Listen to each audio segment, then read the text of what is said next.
Good Sabbath to you. Maybe it's not Sabbath that you're going to be watching this on, but it's Sabbath right now.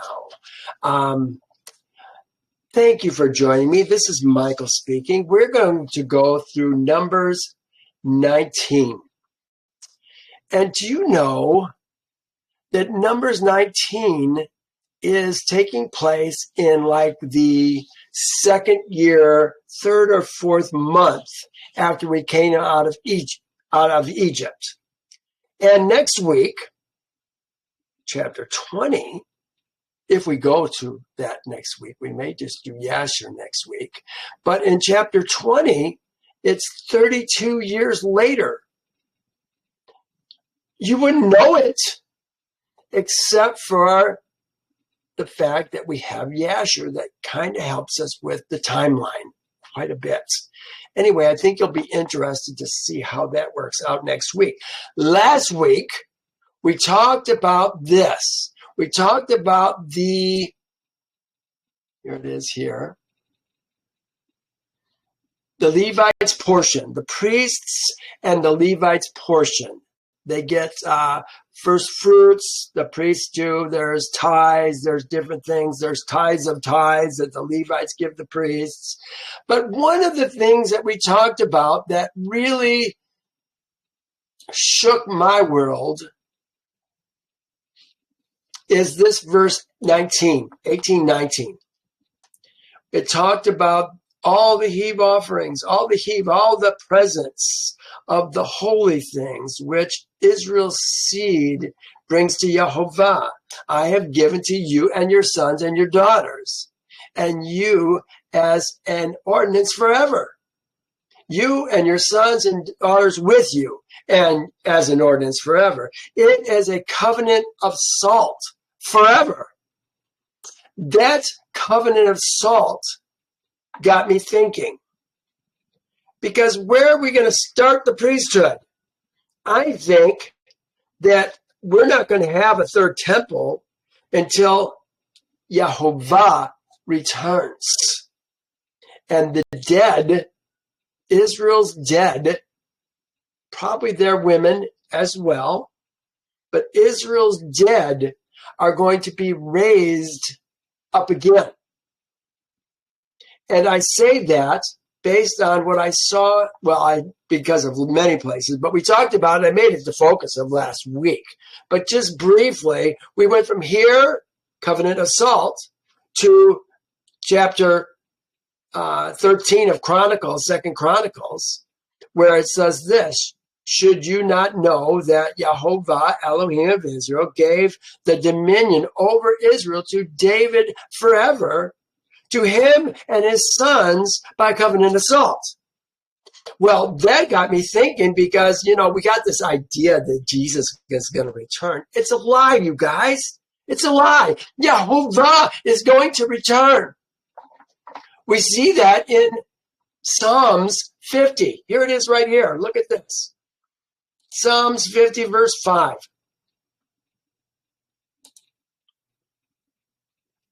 He says, this is it right here. Out of Zion, the perfection of beauty, Elohim will shine forth.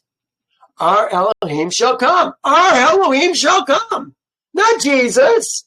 Our Elohim shall come. He shall not keep silent. A fire shall devour before him, and it shall be very tempestuous all around him. He shall call to the heavens from above and to the earth, that he may judge his people. Judge his people. That's that he may to judge his people. They're not in trouble. They're good. Look what it says. Gather my saints. Here it is. I'll write it on the right. Gather my saints who cut covenant with me by slaughter. Who's he gathering? He's talking about the men who have passed throughout time. This is where we see Israel as the sands of the sea and as the stars of heaven, because there's going to be so many of us. The earth has been holding them together for us. And we saw in 37 of Ezekiel, let me go there briefly. Here it is, Ezekiel 37. Talking about the dead bones. The dead bones are going to be the whole house of Israel. And look what it says at the bottom of this chapter. 37:24. David, my servant, shall be king over them. This isn't the son of David, the descendants of David. This is David. David, my servant, shall be king over them, and they shall all have one shepherd. They shall also walk in my judgments and observe my statutes and do them. Then they shall dwell in the land that I have given to Jacob, my servant, where your fathers dwelt, and they shall dwell there, they and their children, and their sons, and their sons' sons forever. And my servant David shall be their prince forever. Oh my goodness. We saw in Isaiah 26. No, Isaiah 5, Isaiah 26. Isaiah 26. I forget what it is, about 3/4 of the way through there. Isaiah says that let me just go there. It's not worth trying to quote it. I want you to see it. Isaiah 26. I know I'm taking just a few minutes to do this, but I think it's important. Look what it says. Your dead shall live. This is Isaiah talking. Your dead shall live. Together with my dead body, they shall arise. This is Israel's dead rising in a true resurrection. You know, we got this business. Oh my God, it's terrible. I should say, oh my Elohim, it's terrible. Mom's looking down on heaven, looking down from heaven, keeping track of us and keeping us. Oh, please. You've learned lies, doctrines and traditions of men that make you feel good, but they're lies. Yehovah, look what Yehovah says about the dead. I mean, for heaven's sakes, really? This is, I think I just have it under dead. State of. There it is. Dead, state of. Look what it says. For I know that you will bring me to death and to the house appointed for all the living. We're not going to heaven. We're going to death. This is all about the state of the dead. For in death there is no remembrance of you. In the grave, who will give you thanks? What profit is there in my blood when I go down to the pit? Will the dust praise you? Will it declare your truth? No, we have to be raised from the dead. And unless you're Israel's seed, there is no resurrection of the dead, you guys. The Catholic Church gave you the New Testament to keep you from understanding what I teach in this class. Oh, I know. I'm getting passionate. I'm not angry. I'm passionate because it's important to me that you see how important this is. Look what he says. Will you work wonders for the dead?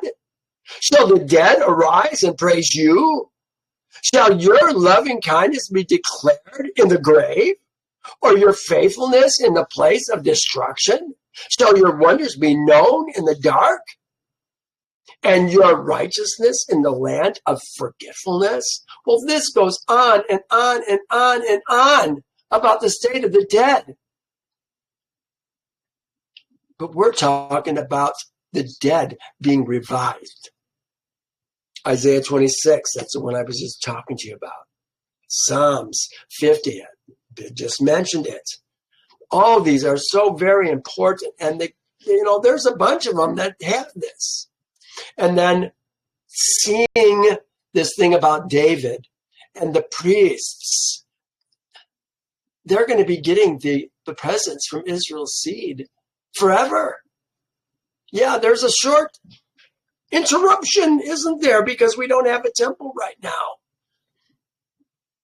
Yehovah is not currently dwelling anywhere in the earth, but he's coming back, folks, and we need to be prepared for that. I'm trying to help us be prepared by helping us to understand that Israel's seed, B'nai Israel, is not the children of Israel. It's men, spiritually born men, who have left the kingdom of their birth, which is going to be very easy to do in the future here, been circumcised, left the kingdom of their birth, joined themselves to Yehovah's people, started learning Yehovah's statutes, judgments, and ordinances. And then at Passover, got circumcised, ate the Passover, and became Israel. Ezra men. Ezra ha'aretz.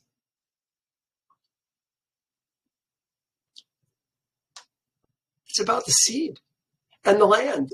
The seed and the land. Maybe I should say the land and the seed, because the land is going, or the seed is going to get the land again. Well, we're going to actually see kind of a shadow picture of this today when we do Numbers 19. Let's begin. Now, look at, for so many weeks we saw, and Yehovah spoke to Moses saying, now for last week, I think it was the week before, Yehovah spoke to Aaron. Didn't even speak to Moses, spoke to Aaron. Otherwise, it's all the rest of them have been Yehovah spoke to Moses. So last week he spoke to Aaron. This week he's going to speak to Moses and Aaron. Little changes, you got to just be aware. We want to look for what it normally says. So when we see that it says something different, we ask ourselves, why? Questions are really a good thing for us to have in our minds. I think the more questions we can have, well, isn't that about waking up? I mean, look at what's going on in the world right now. Those who are willing to just follow the mainstream media are just going to be caught in their lies. But those who are willing to take and research and ask questions are the ones who are waking up. And they're going to be the ones who are going to be kept safe. You want to be safe? Oh my. Just thinking about the COVID shots and how many took those stinking COVID shots. What have they done? This is the ordinance of the Torah. It's what it says. By the way, we're talking about the red heifer today. This is the ordinance of, I'm going to read it on the right, so you can see. This is the Torah. The Torah ordinance. Torah is the law, where they have the law that says Torah, and then the ordinance is kukah. This is Torah kukah, Torah kukah, which Yehovah commanded, saying, speak to Israel's seed. Remember, they are the Ezra men. We're not talking about ladies. That they may take to them towards them a whole red heifer. They actually have the wrong word here. It's Adamah is the word that actually says. This is Adam, but this is Adamah. Here's Adamah, H127. So even Strong's has things. Don't put your faith in Strong's. Look further, dig deeper.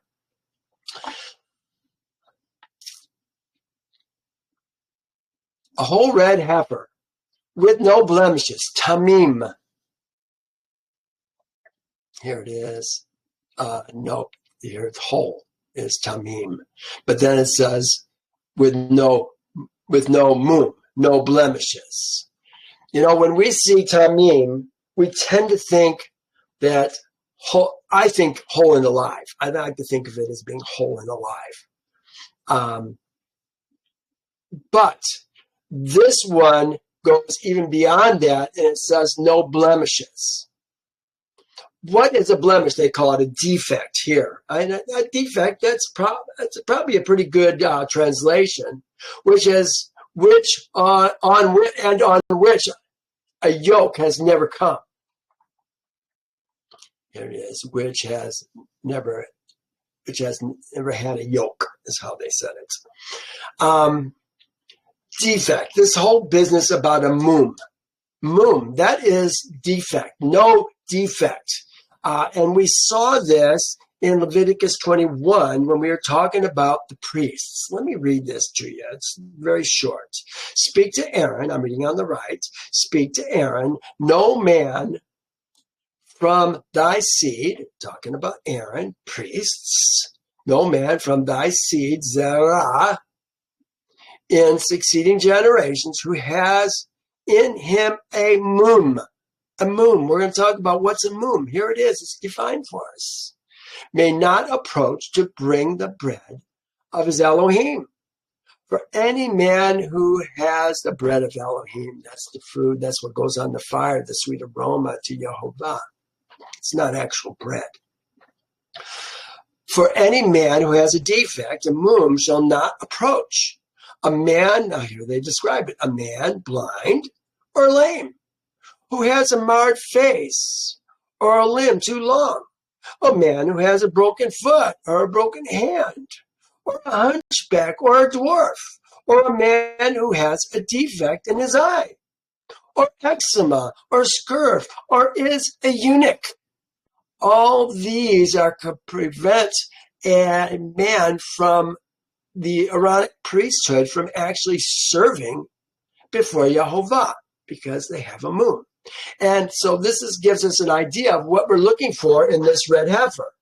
Now, a red heifer, if you follow at all or hear anything news, I see things all the time where they're talking about Judah, the Jews, Jews in Israel. If you think that Israel and the Jews are synonymous, you are wrong. The Jews are not Israel. At best, Judah is 1/13 of Israel. There's 13 tribes if we call Levi a tribe. There's 13. But we got this idea somehow that Judah is, that the Jews, it's not even Judah, it's the Jews. Judah follows Israel if they're his people. But the Jews are not following Torah. They're following the Talmud and the Mishkan, or Mishnah. They're not our friends. Most of them are Khazarians that have taken the name of the Jews to position themselves in places of authority in the world. Mainstream media, politics, many other places, controlling places. Israel, true Israel, are the Ezra men. Remember I said, a man leaves the kingdom of his birth, joins himself to Yehovah and his people, and starts learning Yehovah's statutes and judgments and ordinances. This is what we've been going through for weeks. We're on 158th week right now. Just in this one time through the Torah. Well, this is our third time through the Torah. But we've learned a lot.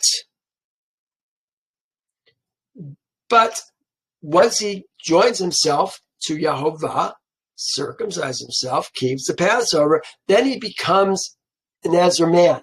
The Ezra man is Israel. We're going to see it today. We're going to talk about the Ezra and the Ger who dwells with them. Only they're not going to say Ezra this time. So that's a real Israel. Those people in the land of Israel, probably, if there was 2% that actually kept the Passover, I'd be surprised. Most of them, they're just in that land that's called Israel. And where did they get that land? That's a whole nother story altogether. No. Yehovah is going to bring Israel back to the land. In fact, we just read it, that he was going to bring us back to our land. I think we read it in Isaiah 26.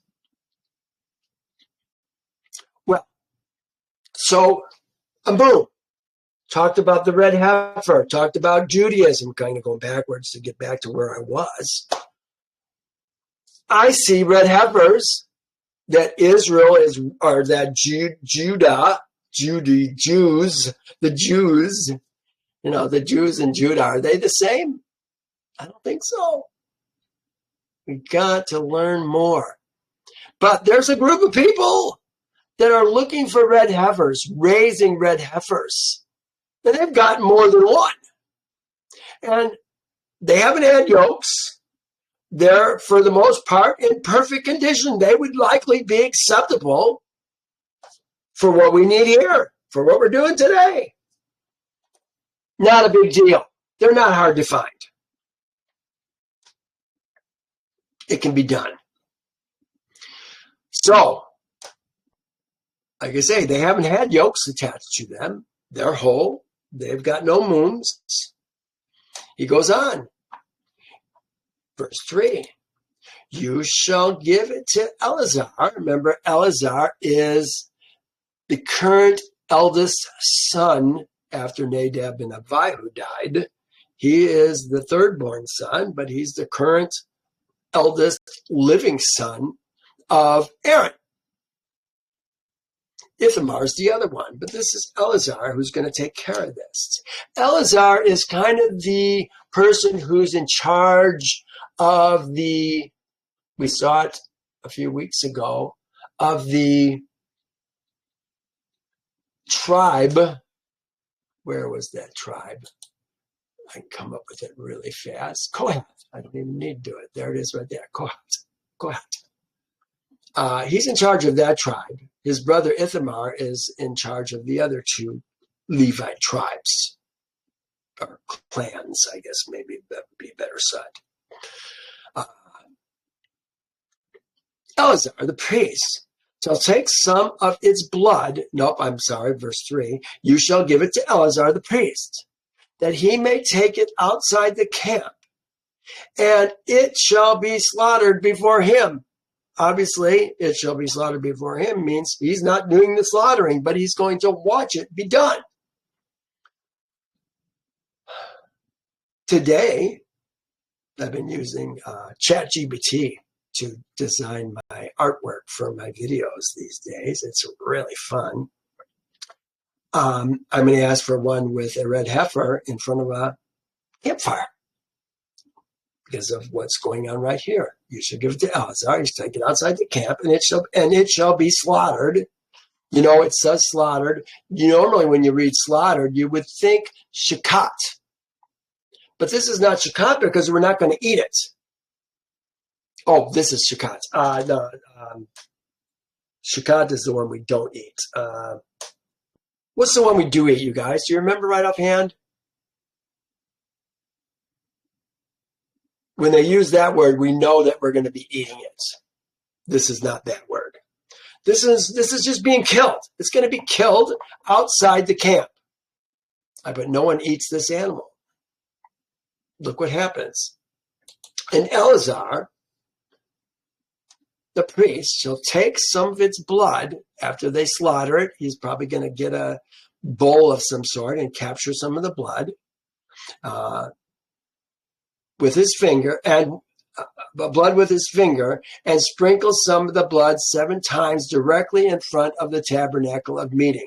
I say he's going to take a bowl because you're not going to get it on your finger and walk all the way into the court, all the way to the tabernacle, and have anything that's going to shake off your finger. It ain't going to happen. So he's got to have a bowl of some sort. Continued. The priest is going to catch the blood and bring it to the tent of Moed. That's the Ohel Moed, tent of Moed, which is what they're saying here. They call it the tent of meeting, the tent of Moed. And he's going to sprinkle some of the blood 7 times directly in front of that. It would be a hanging door, a cloth door that's in front of that is the entrance to the tent of meeting and the holy place, which leads to the most holy place. 5. Then the heifer shall be burned in his sight. So he's not doing any of this. He didn't kill it. He's not going to burn it. Then the heifer shall be burnt in his sight. Its hide, its flesh, its blood, its offal shall be burned. So the entire animal is going to be burned. When I celebrate a real Passover each year, I slaughter my goats. Usually it's a goat. I've used a lamb maybe once or twice, but it's usually a goat. They're easy to work with. I take backstrap meat, and then the rest of it goes in the fire, kind of like this animal would do. And it takes all night with a good, strong fire, wood under it, wood on top of it, to burn that animal to dust. And even in the morning, you have to almost take a stick to take some of the bones and just tap them, and they just turn to dust. They're just that far gone. But that's what we're doing with this animal. The heifer shall be burned in its sight, its hide, its flesh, its blood, its offal, everything. Offal, what is that? Offal usually means guts. In this term here, it actually says excrement. But I think we're still talking about guts. We're not taking anything out of this animal. The priest is not going to do the burning. Someone else,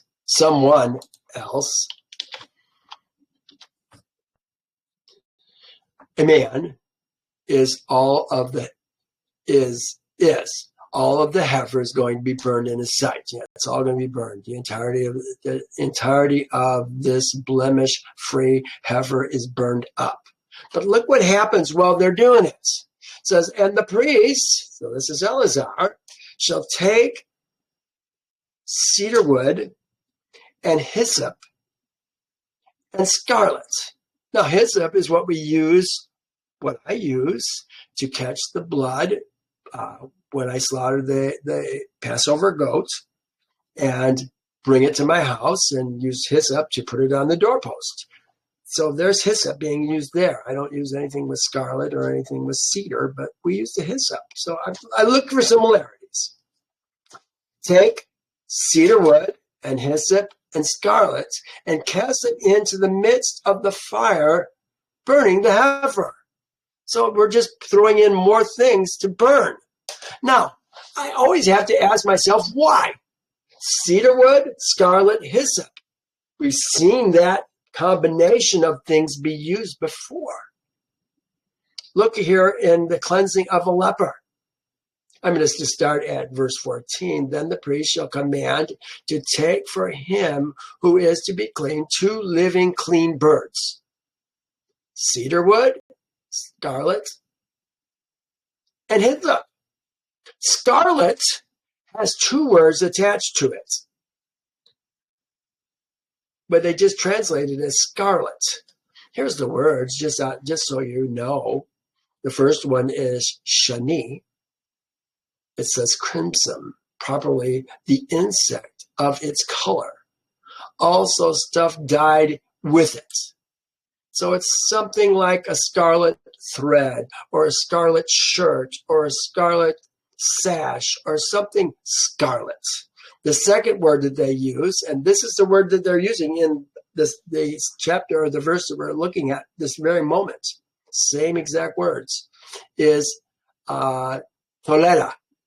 Tulelat. Tulelat is actually what it says, tulelat. And it means maggot, specifically often with lips, the crimson grub, but used only in connection of the color from it. So something, that's where we're getting the color. And this is and cloths dyed therein. So I translated this as scarlet cloths, or a scarlet cloth. It's singular. That's going to be thrown in the fire with the hyssop and the cedar wood. Again, this is being used for cleansing as well for the leper, so that he can come back into the camp. And we're going to see today that this is about cleaning people who have been touched, or who have touched, dare I say, death, and are unclean because of it. And this is how they get clean. So this is what it's all about: the red heifer and the well, here I called it red heifer and the dead. Where were we? Cedarwood. Okay, this is it right here. Verse 7, then the priest shall wash his clothes, he shall bathe in water, and afterwards he shall come into the camp. So now the priest, he hasn't touched anything, has he? Has he even touched the animal? Doesn't seem like he has. Another man slaughtered the animal. She caught the animal.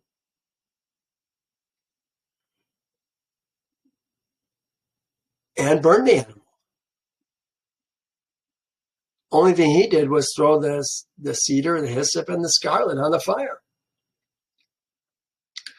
It says, then the priest shall wash his clothes. The priest, Eleazar, shall wash his clothes.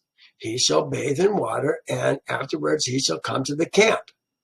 And the priest shall be unclean until evening. So he's not going to have any duties until evening.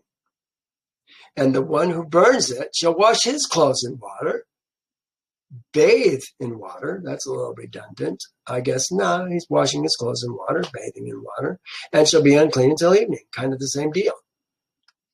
Then the man who is clean, then a man who is clean. Let me see what I have here. A man, yeah, an ish, not an Adam.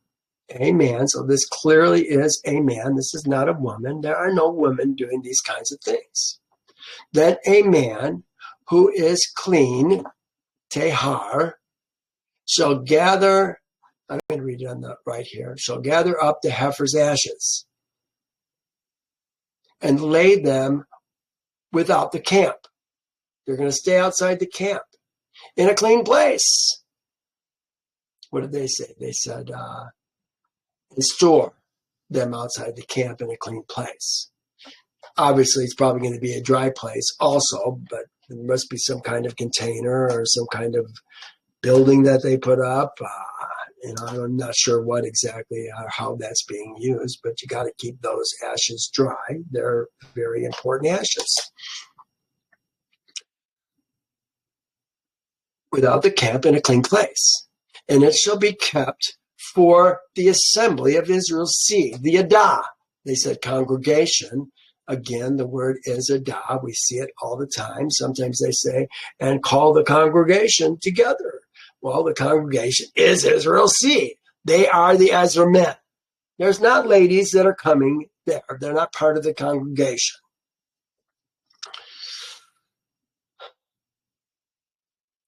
Israel's seed for the be kept for Israel's congregation for the water of separation. This is Yamim, the separation waters is really what it's saying, the separation waters. Nadah is the word, we're going to see that used down here, when a woman is in her impurity. It says everything that she lies on during her impurity, same word, Nadah, shall be unclean. Also, everything that she sits on shall be unclean. Tehor. Where is that? Or maybe I may have my tummy and my Tehor mixed up. This is the water for this water for impurity closes the breach. So I had the word that they use here is kata'ah. We usually think of a kata'ah slaughter is for a sin slaughter. But I've challenged us in the past when we talked about the kata'ah that we have created. We missed the mark, which is kind of what the separation is all about, the waters of a separation that closes the breach. This is closing the breach. The gap that we have between us and our Father in heaven so that we can be united with him once again. So think of, it's not so much they use this sin, but it's about closing this gap. It's an offense here that I'm reading on what it's actually saying about kata'ah and its penalty, occasion, sacrifice, expiation. Also concretely use offender. And then they have how it's all translated. But think of it as closing the breach. This is what it's all about. The kata'ah closes the breach so that we're right with our Creator again. So we've been separated, which is what the death is going to do to us. Touching the dead, being near the dead, it's going to cause a separation, which is the waters. It says the waters of Nada, the Nada waters, the separation waters. It closes the breach. So I put the waters of impurity, the separation waters, the impurity waters, closes the breach. Here's Nada. We're talking about Nada. We don't need to go through in that. Let's go to the next verse. And the one who gathers the ashes of the heifer. Now, isn't it interesting? They burnt this animal, but now we're going to gather the animal.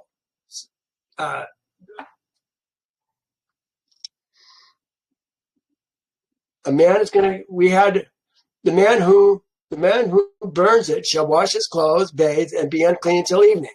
So obviously there's a time period that's going by between that happening in verse 8. And in verse 9, the man who is clean, then a man who is clean shall gather the ashes of the heifer. So there's time period that's going on between those. And I wanted you to see that because it takes time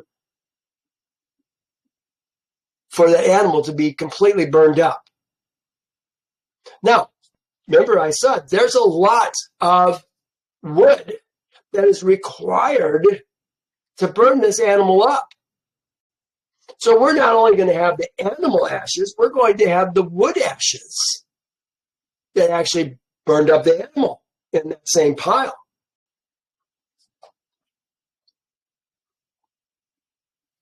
This is not like, what do we call it when we burn up somebody's body? Cremation. It's not like a cremation. I mean, we don't have just body ashes. We're going to have ashes from the wood as well. That's the point I want to make. Okay. The one who gathers the ashes for the heifer shall wash his clothes and be unclean until evening. It shall be a statute forever to Israel's seed and to the stranger who dwells among them.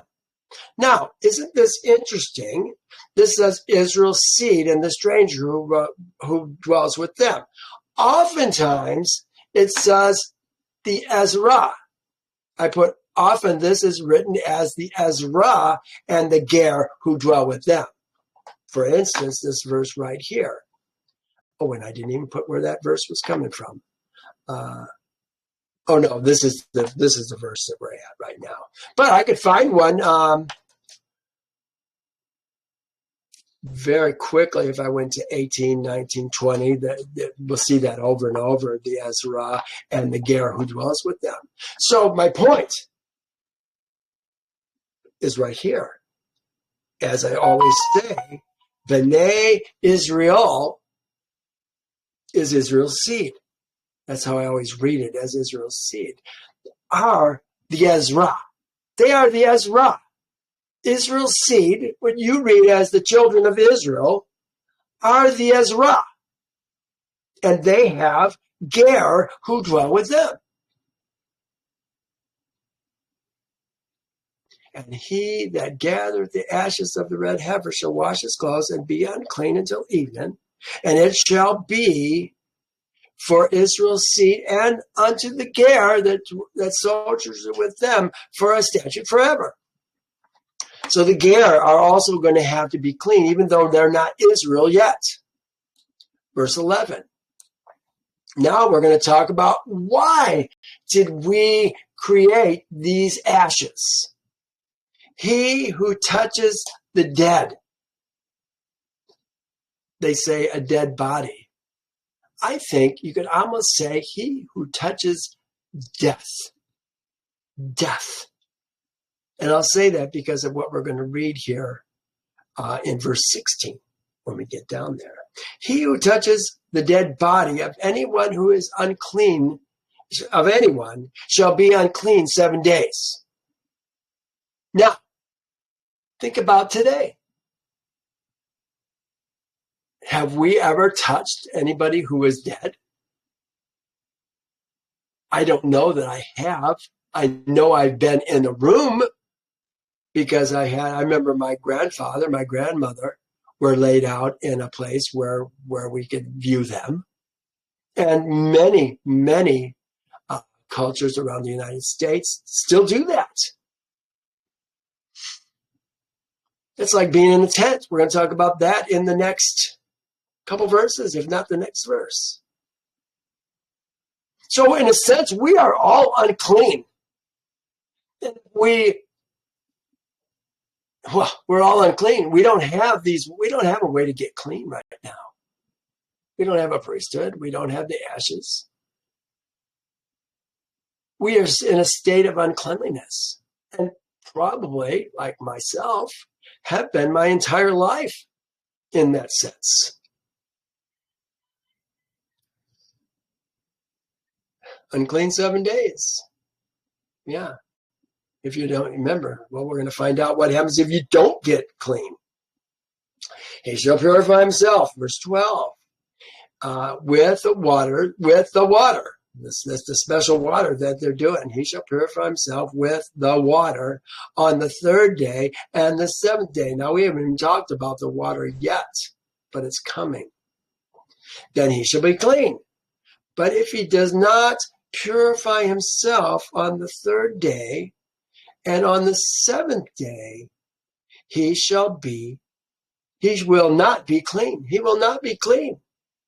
But now look what it says. Whoever, now if he's not clean and he goes into the sanctuary, whoever touches the body of anyone who has died and does not purify himself defiles the tabernacle of Yehovah. The tabernacle. The word that they're using there is the Mishkan. In fact, I think it's 2 words. No, it's 2 words because it's Yehovah's Mishkan. Yehovah's residence. Here it is right here. Residence. Mishkan right here. Mishkan. Right to there. And there it is right there. Mishkan. Residence. Yehovah's residence. He's defiling Yehovah's residence. Don't want to do that.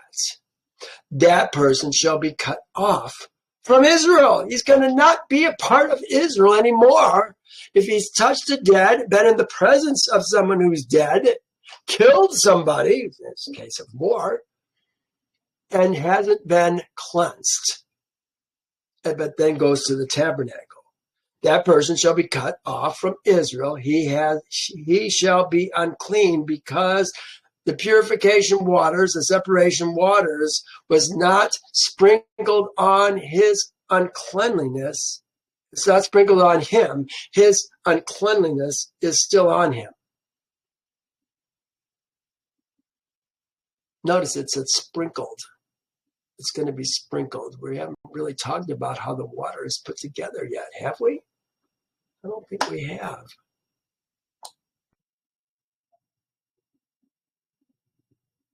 Yeah, we're going to still see that, I think. So it's not been sprinkled on him. Where is that? It's not big on him. His uncleanliness is still on him. Here, let me just read this. It says, whatever. It says, whoever. It's like they put here, whoever. Really, this says, all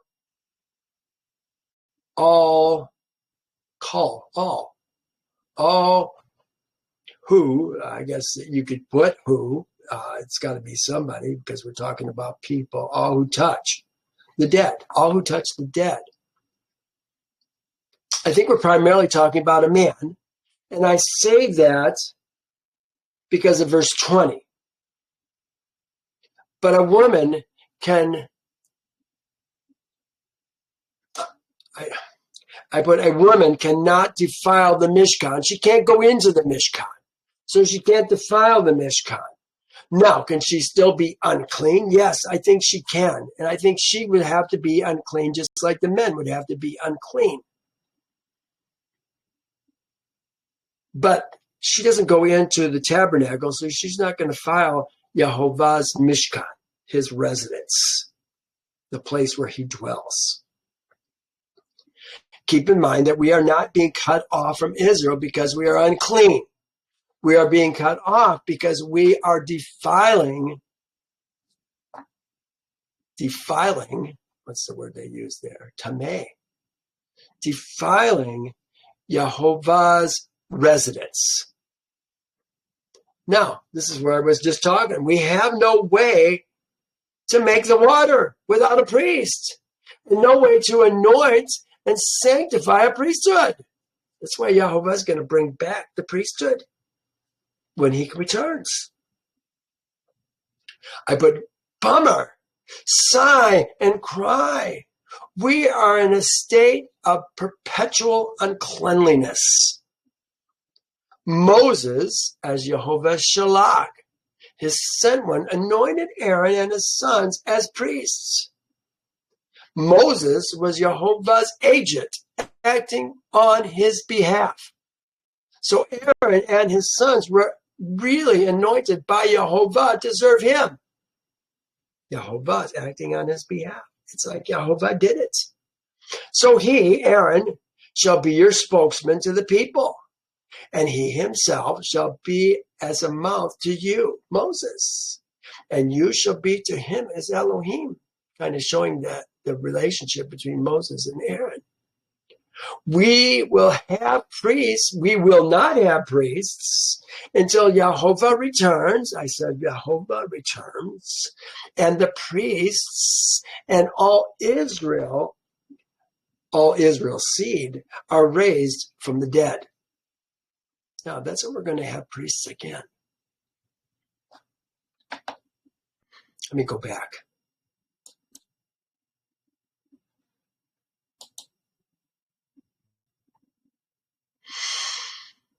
We are on 14.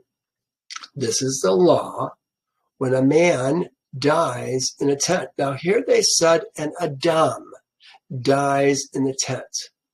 I think we can think of this Adam as being a man or a woman, because a woman's going to make a man unclean just as much as a man's going to make a man unclean. It's the dead that's making them unclean. All who come into the tent and all who are in the tent shall be unclean 7 days. This is kind of what I was thinking about the funeral home where my grandfather and my grandmother were laid out on 2 different occasions. It says, and every open vessel which has no cover fastened on it is unclean. Now, it's funny to me that they would have this in here. So if we have a container that has flour in it, but it doesn't have a cover on it, the flour is unclean. What do? We just dump it out? Is the vessel okay still to use? We don't have enough information, do we? And if we know somebody's going to die, if we're smart, we're going to think ahead and make sure everything's covered in the house. So we aren't going to have that problem. there's planning that has to go into even a death. I suppose even who's going to be unclean. Remember when Nadab and Abihu died? They were outside the tabernacle of meeting, the tent of Moed. But Moses wouldn't let Aaron or Eleazar or Ithamar take those bodies out. Why? Because they would be unclean 7 days, and they need the priesthood. They're the entire priesthood. Can't afford to have those guys unclean. So Moses thought ahead and said, don't touch them. Get somebody else to take them outside the camp. Those men were unclean. Did those men ever get cleaned after that? Because we're just finding out about Red Heifer here at the second year, third or fourth month after we came out of Egypt. Well, maybe finally we're going to have a clean camp again. Let me continue where I was. Every open vessel which has no cover fastened on it is unclean. Whoever is in the open field touches one who is slain by a sword, or who has died, or the bone of a man. They put a man, a bone of an Adam is the word that they're using there. Again, I think it could be a man or a woman, or a grave, shall be unclean 7 days. So it doesn't matter how long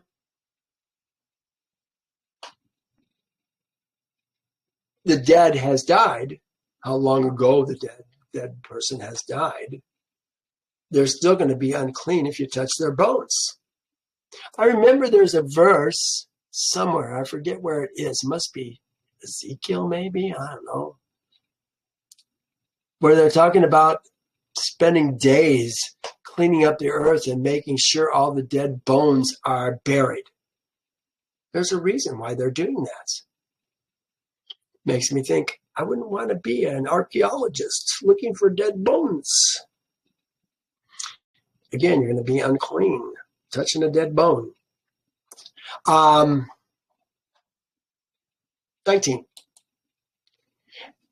And for an unclean, and for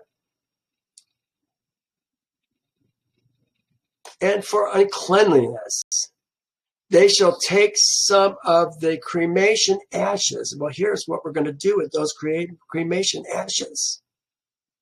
They put, and for an unclean person, for the unclean, this is for the unclean, for unclean, they shall take some of the ashes, the cremation ashes, for the breach, and put on them the fresh water in a vessel. So it sounds like we're going to take a vessel, we're going to put the ashes in the vessel, and then we're going to put water in the vessel. Here's what I wrote.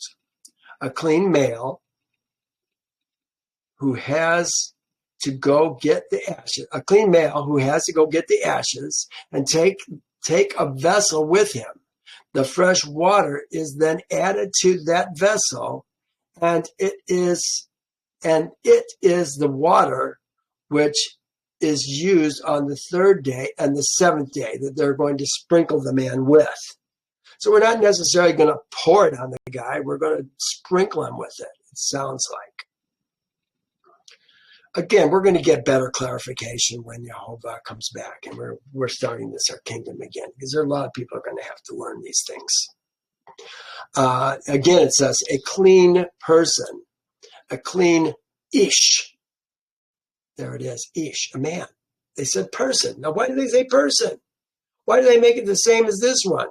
A clean man shall sprinkle the unclean on the third day.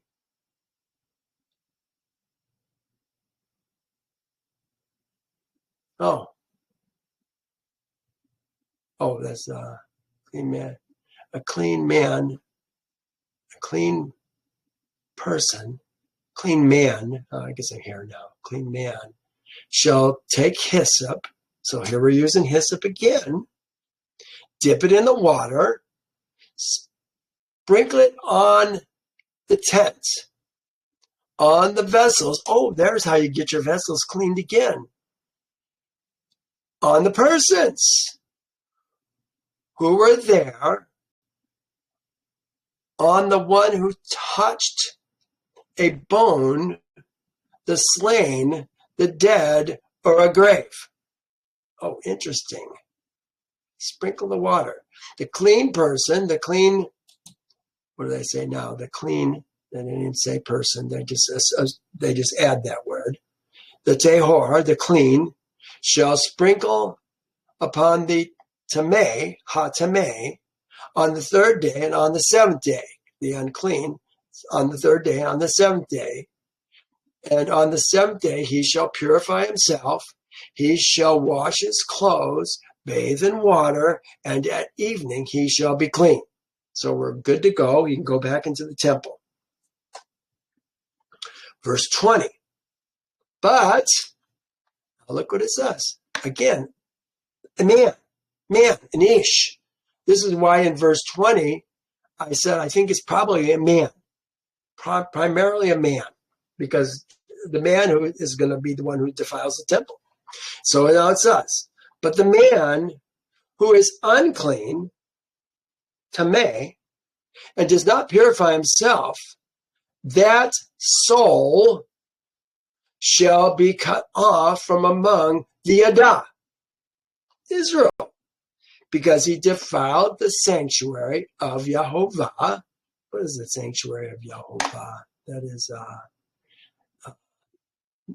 Mikdash, the consecrated place, Yehovah's consecrated place, if you will. Consecrated place of Yehovah. The water, the purification water, was not sprinkled on him. He is unclean. So you could do with this water, you could clean a lot of people. I mean, this is not just one vessel where it can do one person. I think you could use this man.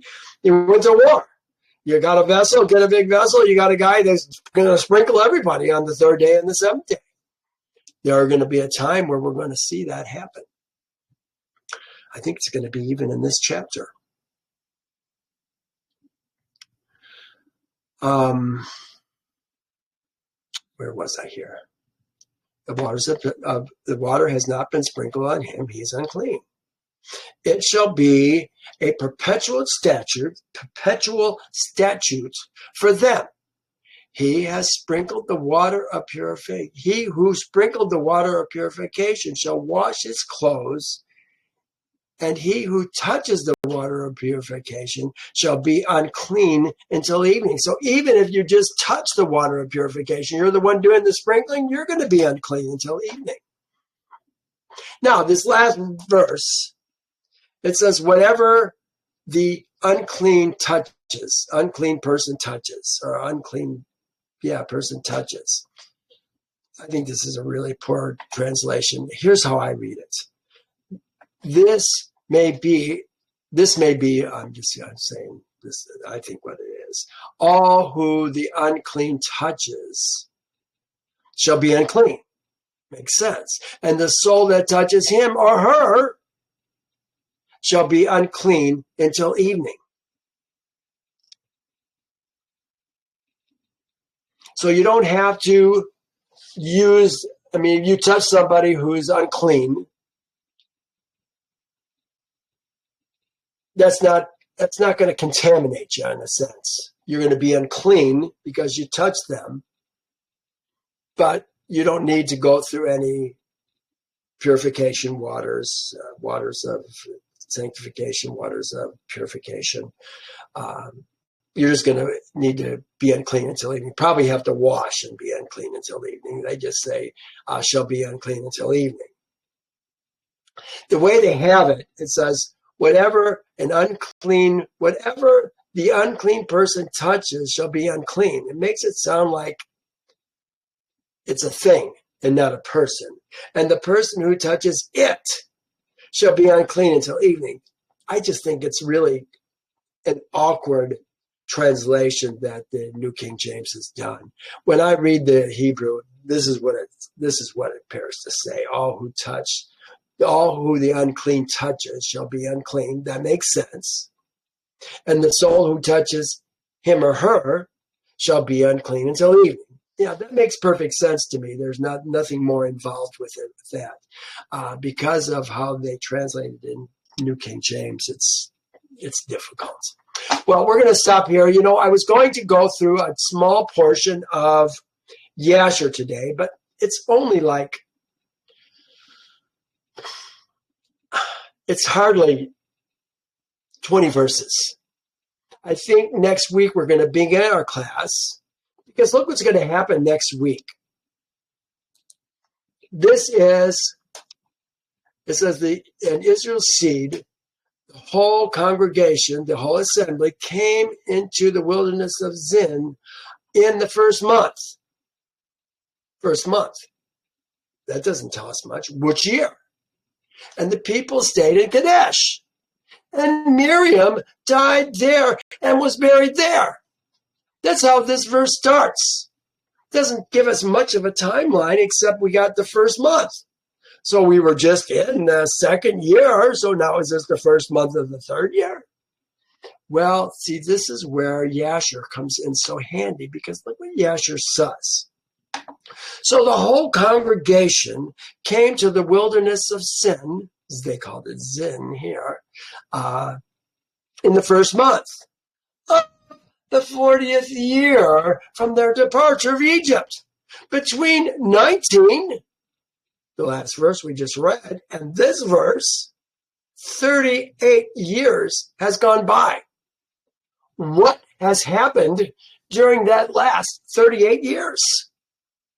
Oh, and look at how the people are now. Oh my goodness, remember, this is the sons. The sons of the people who Moses brought out of Egypt, who were numbered originally, what was it, 2,300? 2,300,000, I think, almost even. Yeah, those are the men who died. So those men are gone now, and all they have is their sons, their seed. Probably there could be multiple generations, that's why I say seed rather than just sons, that are still around. Well, we're going to find it interesting. And the reason that we're going to go through